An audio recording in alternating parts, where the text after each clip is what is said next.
25,000 salary दे रही थी ठेकेदार को उस कर्मचारी के लिए, और उसके एक्चुअल में अकाउंट में उसका 10,000 9,000 ऐसे है। वो ठेकेदार है, वही महापालिका के कर्मचारी भी थे। टैक्सेस है, PF ESIC उनका ये सब खाते थे। विधान परिषद में मुद्दा आया तो महापालिका ने कंप्लेंट पुलिस स्टेशन में देखी। वो सिर्फ खानापूर्ति फॉलोअप कर रहा था। पुलिस बोल रही महापालिका नहीं दे रही है प्रूफ। तो मैंने माहिती अधिकार में 60,000 पेजेस निकाले। कुछ 25 ठेकेदार है, कोई जवान है, संख्य है, अपनी मेमन है बन चुका है शायद ये पैसा ठोक के बोलता हूँ। ये जो ठेकेदार है ना, ये कहाँ बैठते हैं ये सब आप निकालो। को राजनीतिक संरक्षण है, सपोर्ट नहीं है। वो आता है धन, वो कई जगह बंटवारा होता है। इनके ऊपर FIR हो गया और ये ब्लैक लिस्ट है। ये सब ठेकेदार किनके हैं वो तो दुनिया को पता है। गाड़ी के ऊपर किसका झंडा है, इनके गाड़ी के ऊपर कौन सा किसका निशान है, ये तो सबको पता है। ये वसई विरार में किसी के ऊपर एक लेटर नहीं निकलता था, वहां आज जाके इनको ऊपर गुने दाखिल हो गए।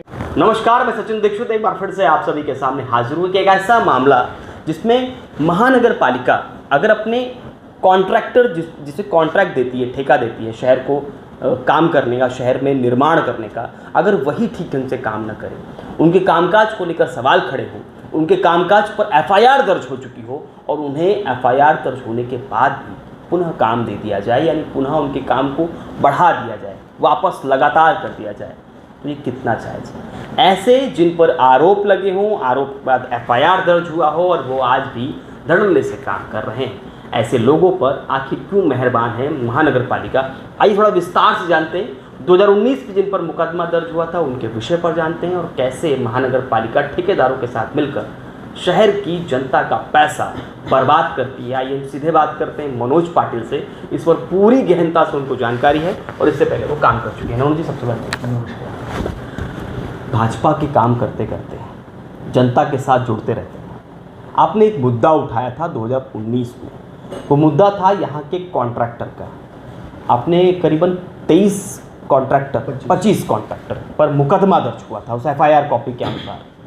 सवाल ये है कि 2019 में ऐसा क्या लगा आपको कि FIR दर्ज करना पड़ा? इसका जो शुरुआत हो गई थी वो 2017 से हो गई थी कि कुछ लोगों की कंप्लेंट्स मेरे पास आई थी कि उनका जो एक्चुअल में सैलरी उनको कुछ अलग, महापालिका 25,000 सैलरी दे रही थी ठेकेदार को उस कर्मचारी के लिए, और उसके एक्चुअल में अकाउंट में उसका 10,000 9,000 ऐसे अमाउंट आ रही थी।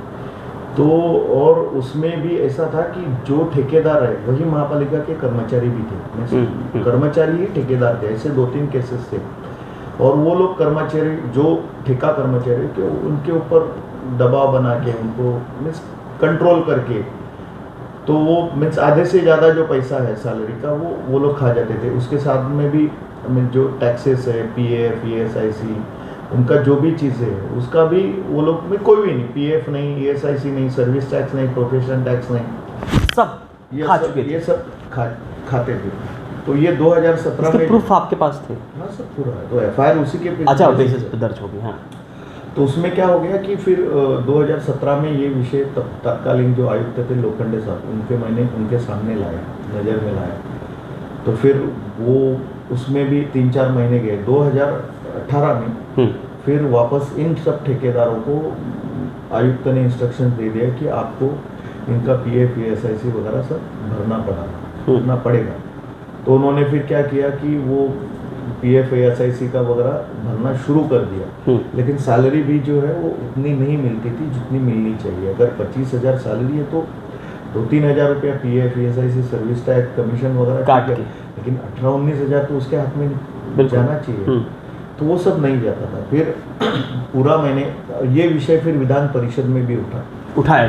कांग्रेस के जो आमदार थे भाई जनता, उन्होंने भी ये विषय तब मीडिया में भी आया तो वो विषय उठाया। उसके बाद में फिर महापालिका ने क्या किया कि एक कंप्लेंट दे दिया पुलिस स्टेशन में। जैसे ही विधान परिषद में मुद्दा आया तो महापालिका ने कंप्लेंट पुलिस स्टेशन में दे दी कि ये इन्होंने गफलत की है और इस पर आधार है, तो आप इनके ऊपर FIR करो। वो सिर्फ खानापूर्ति थी। अच्छा, दिखावे की। विधान परिषद में उनको आंसर देना था, तो आंसर दे दिया कि ये हमने ऐसा किया और ये हम लोगों ने पुलिस स्टेशन में कंप्लेंट दे दी। तो वो आंसर पूरा हो गया। लेकिन एक्चुअल में जो पेपर्स उनके साथ कंप्लेंट को पुलिस ने 5 रिमाइंडर भेजे महापालिका, क्योंकि आपने कंप्लेंट तो दे दी है, तो इसके साथ में सबूत तो होना जरूरी है ना कि आप मैं लिख के दे दूं कि इनके ऊपर एफआईआर करूं, तो एफआईआर कौन से बेस पे होगी? बराबर। तो उसके लिए जो सबूत देना चाहिए था महापालिका दे नहीं रही थी, 5 रिमाइंडर भेजे। तो पुलिस को मैं फॉलोअप कर रहा था, पुलिस बोल रही महापालिका नहीं दे रही है प्रूफ। तो मैंने माहिती अधिकार में 60,000 पेजेस निकाले। 60,000 पेजेस माहिती अधिकार में इंफॉर्मेशन निकाली, और वो सब इंफॉर्मेशन कोलेक्ट करके उसको क्या बोलते कि उसका क्रक्स निकाल के फिर वो पेपर और वो सब अपने तात्कालिक एसपी गौरव सिंह थे। अच्छा। इसके लिए पालघर, इसके लिए तब भाजपा के और अभी के जो शिवसेना के जो खासदार हैं कविश साहब, इन्होंने बहुत सपोर्ट किया। तो वो खुद मेरे साथ में गए बातचीत, एसपी साहब के पास गए। फिर एसपी साहब ने आदेश दिया विरार पुलिस स्टेशन को कि ये प्रूफ्स है और ये आपके पास कंप्लेंट है, तो इनके ऊपर एफआईआर दाखिल करो। अच्छा। और उसके बाद में फिर मार्च में एफआईआर दाखिल हुई। किन लोगों पर मुकदमा दर्ज हुआ? कुछ 25 ठेकेदार है, हाँ। जिसमें से आज जो स्वच्छता में ठेकेदार है रवि चौहान है, ये अपना संख्य है, उसके बाद में मेमन है, या फिर बहुत सारे लोग हैं, उनके ऊपर एफआईआर हो गई है। और उसमें से वो जिग्नेश देसाई है। और दुर्भाग्य से वो तो तब जो ठेकेदार जो जिनके ऊपर गुना दाखिल हो गया, वो एडमिनिस्ट्रेटिव डिपार्टमेंट में उनको ठेका दे दिया था। अच्छा। मीन जैसे वो जो ये कर्मचारी है, क्लर्क है, इंजीनियर है, डॉक्टर्स तब ठेके पे लिए जाते थे। उसके बाद में जो हॉस्पिटल्स के जो कर्मचारी है, ये सब लिए जाते थे, कंप्यूटर चलाने वाले। तो वो फायर ब्रिगेड वाले, वो एडमिनिस्ट्रेटिव डिपार्टमेंट उनको ठेका दे दिए। तो इन लोगों का ठेका आरोग्य विभाग से भी एक था, स्वच्छता के। मतलब बड़े पैमाने के ठेकेदार थे आप मान सकते हैं? हाँ, ये बड़े लेवल के सब। यस, ये एक आदमी 3 विभाग में ठेकेदार थे। अरे बाप। और सब जगह से लूटते थे। अरे बाप। तो उसके बाद में ये यहाँ से तो इनको निकाला गया, लेकिन बाद में ध्यान में आ गया कि ये ठेकेदार और जगह भी है। तो मैंने जो तत्कालीन बीजी पवार साहब थे, उसके बाद में फिर अपने अभी जो कमिश्नर थे, उनको भी ये लिखित में मैंने कंप्लेंट दे दिया, देखो कि ये आप एफआईआर इनका हो गया, पुरावा इनके खिलाफ है, एफआईआर भी हो गया, इन्वेस्टिगेशन शुरू है, तो ये प्रभावित कर सकते हैं इसके लिए, तो आप इनको ब्लैकलिस्ट करो और बाकी जो जहां उनको ठेकेदारी दी है वो उनको निकालो, क्योंकि उन्होंने यहाँ भी लूट की है, वहां भी सेम मोडस ऑपरेंडी सब जगह इनकी थी। तो उनको बोला एक भय बन चुका है शायद ये पैसा। हाँ। और उसमें इनको पॉलिटिकल सपोर्ट था। ये जो आज भी मैं छाती ठोक के बोलता हूँ, ये जो ठेकेदार है ना, ये कहाँ बैठते हैं ये सब आप निकालो। अच्छा, आप निकालो, आपको पता चल जाएगा इनको किसका सपोर्ट था। अच्छा, और आज है राजनीतिक सपोर्ट। यस, इनको राजनीतिक संरक्षण है, सपोर्ट नहीं है। अच्छा, पर संरक्षण दिया है, सपोर्ट छोड़ दो, समर्थन अलग है, संरक्षण। अब आज ये ठेकेदार किनके ऑफिस में आते जाते, किनके साथ उठते बैठते, आप चेक करो, आपको पता चल जाएगा, मुझे बोलने की जरूरत भी नहीं है। ओके, ये आपके लिए छोड़ देता हूँ। ठीक है। तो इनको राजकीय संरक्षण है, इसके लिए ये आज भी महापालिका में बैठे हुए।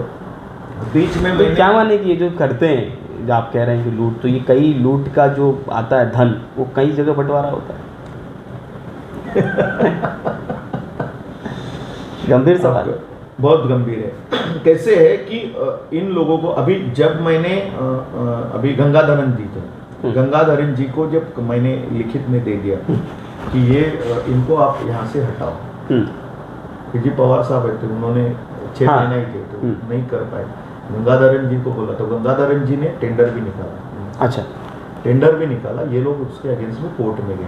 अच्छा, और कोर्ट में इन्होंने 6 महीने का इनको एक्सटेंशन मिला। कोर्ट में कुछ दलील दी जाएगी और तब प्रशासक और ये सब विषय, शायद इन्होंने वो महापालिका अधिनियम का भी सहारा ले लिया कि स्टैंडिंग कमेटी, पब्लिक रिप्रेजेंटेशन नहीं है, प्रशासक है। लेकिन उसमें एक जो मुझे खामी दिखाई दे रही है कि महापालिका कैसे उनको सपोर्ट करती है, उसका एक ये बता देता हूँ कि इनके ऊपर एफआईआर हो गया है, तो मैं सालों से इनको कब से बोल रहा हूँ कि इनको ब्लैकलिस्ट करो। हाँ।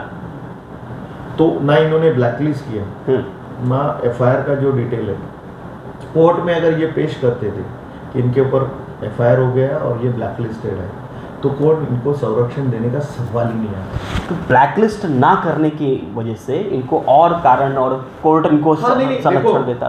देखो आपने कोर्ट के सामने ये फैक्ट्स एंड फिगर रखे क्या कि इनके ऊपर एफआईआर है, हमने इनको ब्लैकलिस्ट किया है।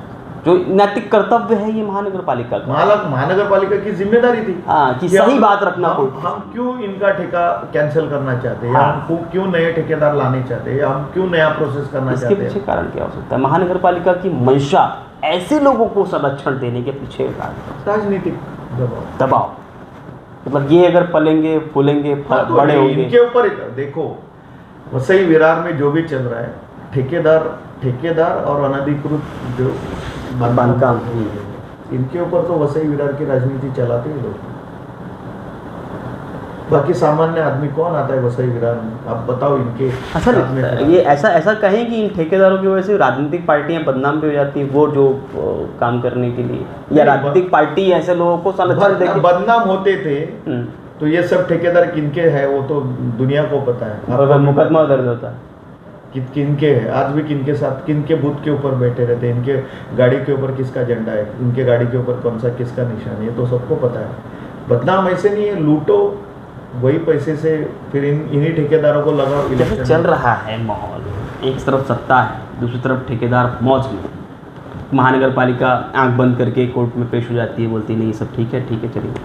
ऐसे माहौल में तो आप जैसे लोग आवाज उठाते रहेंगे, बंद हो जाएगा सब कुछ चलता रहेगा। ऐसे नहीं, देखो ऐसे होता है कि ये जो व्यवस्था 30 साल से बनी हुई है, एक रात में मनोज पाटिल को बदलने का आपके पास पालक मंत्री है। हाँ, प्रदेश में सरकार। अरे सर, यहाँ ये वसई विरार में किसी के ऊपर एक लेटर नहीं निकलता था, एक नोटिस नहीं निकलता था महानगर पालिका से, एमआरटीपी का नोटिस नहीं निकलता था। वहां आज जाके इनको ऊपर गुने दाखिल हो गए हैं। 19 में बिल्डरों के ऊपर मैंने खुद 32 एफआईआर एक दिन में नाला सोपारा पुलिस स्टेशन में की है। बहुत सारे लोगों के ऊपर कार्रवाई की। ये किसके काल में हो गए? जब भारतीय जनता पार्टी की सरकार आई, भारतीय जनता पार्टी के यहाँ पालक मंत्री, उसीलिए तो हो गया ना। उसके पहले क्या था? ये ब्लैक लिस्ट वाली कहानी में तो आप नाकामयाब रहे ना। नहीं, वो महानगर पालिका, देखो ये महानगर पालिका की प्रशासकीय, पालक मंत्री चाहेंगे सही ढंग से, नहीं पालक मंत्री का विषय नहीं। पालक मंत्री सब अच्छा चलाने के लिए पालक मंत्री है ना। आपके पास केंद्रीय मंत्री अनुराग ठाकुर आके जाते हैं, आपके पास पालक मंत्री है, आपके पास प्रदेश के उप मुख्यमंत्री भी आप ही का है एक प्रकार देख लें। ये सारा कुछ होने के बाद आप एक कुछ ठेकेदार पर आप आज के दिन में जो भी हो रहा है, देखो 14 के पहले क्या स्थिति थी, आप भी यहाँ थे, और 14 के बाद में क्या स्थिति थी। आज कम से कम ये जो ठेकेदार है या जो भी लोग हैं, इनके ऊपर कुछ तो कंट्रोल आया है। अगर 14 के पहले आप जाते थे तो आपको कोई खड़ा भी नहीं करता था। मेरा खुद का अनुभव है, कोई खड़ा नहीं करता था। और महापालिका का ठेकेदार और महापालिका का ठेका लिया हुआ कर्मचारी वो जाके आयुक्त और जो भी अधिकारी थे उनके ऊपर हावी थे। आप माने कि जिस तरह से माहौल है, जिन ठेकेदारों का मुद्दा आपने उठाया था उन पर कुछ हो सकता है भविष्य में कार्रवाई?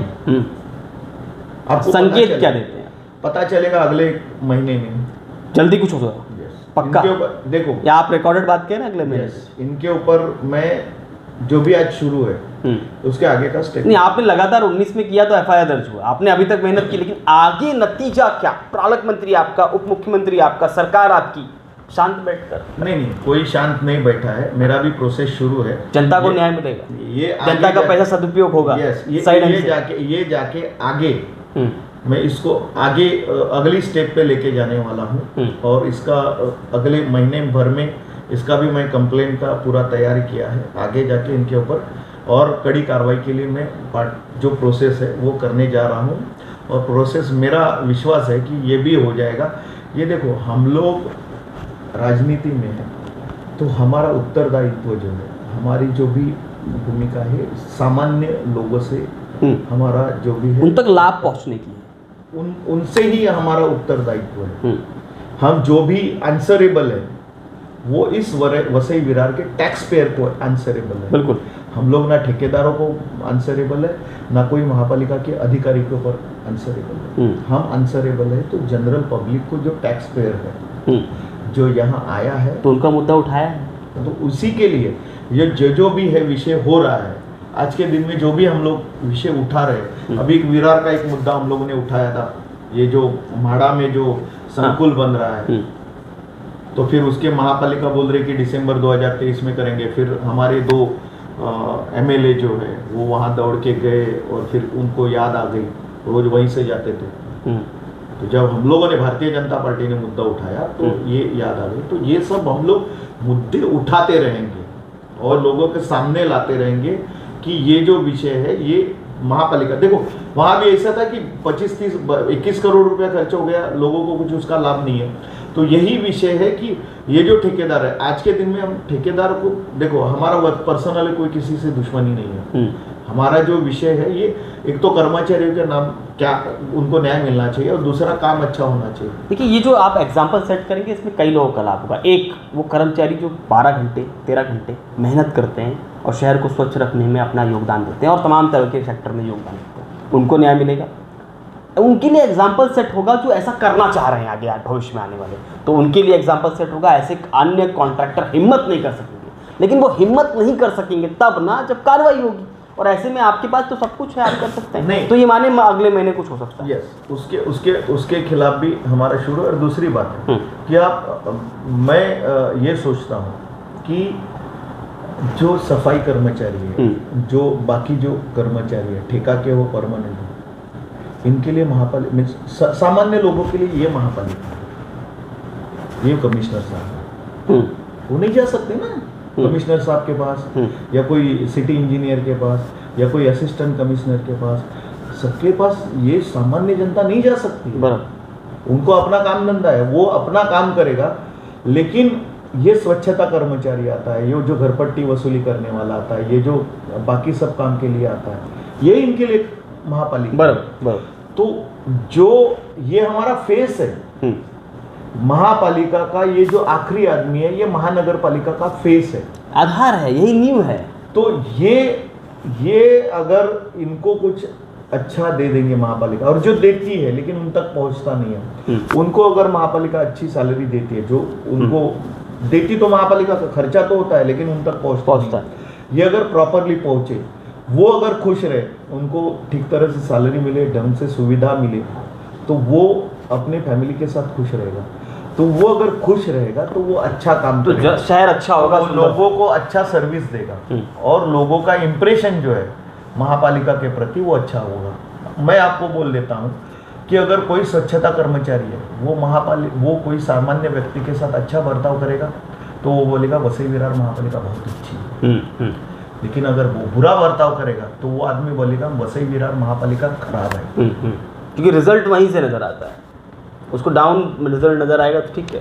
अच्छी स्वच्छता होगी, अच्छे बर्ताव करेंगे तो वो सामान्य लोग महापालिका अच्छी है। तो यानी इनको सैलरी नहीं मिलेगी, जिनका पैसा खा दिया जाएगा, तो निश्चित रूप से वो काम ढंग से नहीं करेंगे। काम ढंग से नहीं करेंगे तो आम जनता तक विकास नामक जो चीज़ है वो पहुँच नहीं पाएगी। तो जनता तक विकास पहुँचाना, उनको सफाई कर्मचारी या जो भी कर्मचारी, उनको लाभ देना, ये प्राथमिकता होगी आपकी। तो आने वाले समय में सब माने कि सब ठीक हो जाएगा। हम लोग प्रयास करेंगे इस तरह से उनको ज्ञान मिले जो लगातार ऐसा काम करे। देखो, शिक्षा हमारा यही कहना है कि जो भी महापालिका खर्चा कर रही है, ये जो महापालिका खर्चा कर रही है पब्लिक का पैसा है। ये कोई किसी के जेब से तो पैसा आता नहीं, ना मनोज पाटिल जेब से देता है, ना कोई अधिकारी देता है, ना कोई जनता का टैक्स से जो मिलता है, टैक्स पेयर का पैसा है। तो वो टैक्स पेयर का पैसा सही मायने में लोगों के उपयोग में आए। ऐसा ना हो कि मैंने 100 रुपया खर्चा किया और लोगों का उसमें 40 रुपया उसका फ़ायदा हो गया, 60 रुपये में कोई बीच का आदमी खाया। ये नहीं होना चाहिए। ये हमारा प्रयास है और ये हर सेक्टर में है, बांधकाम में भी है, स्वच्छता में भी है और सब जगह है कि लोगों का पैसा जो है सही मायने में उपयोग हो। चलिए, धन्यवाद। ये थे मनोज पाटिल। मनोज पाटिल का साफ तौर पर कहना है कि जिस तरीके से कॉन्ट्रैक्टर और महानगर पालिका के बीच का जो तालमेल है, अगर वो सही ढंग से होगा तो जनता तक जो पैसा पहुंचना चाहिए, टैक्स पेयर्स का जो विकास पहुंचना चाहिए, पैसा नहीं माफ करिए, विकास पहुंचना चाहिए, वो विकास ढंग से पहुंच सकता है। लेकिन कब? जब जो कर्मचारी निचले स्तर पर काम करता है वो सही ढंग से विकास के कामों को पहुंचाने में उन्हें एनर्जी दी जाए, उनको काम दिया जाए, उनको पैसा दिया जाए, सही टाइम पर सैलरी दी जाए। देखिए अगर उनके पैसे को कुछ ठेकेदार अपना मानकर खा जाएंगे तो ऐसा ही चलता रहेगा, शहर का विकास कहीं ना कहीं रुकेगा। आप देखना ये होगा आने वाले समय में। मनोज पाटिल ने 2019 में पहल की थी, वो आगे आने वाले समय में जिसकी मांग हमेशा उठाते रहे, ब्लैक लिस्टेड करिए इन ठेकेदारों को काम देना बंद करिए, इस मांग पर कितना महानगर पालिका काम करती है और आने वाले समय में भाजपा की तरफ से और कितने कदम उठाए जाते हैं। आज के लिए इतना ही, फिर होगी मुलाकात किसी नए मुद्दों के साथ।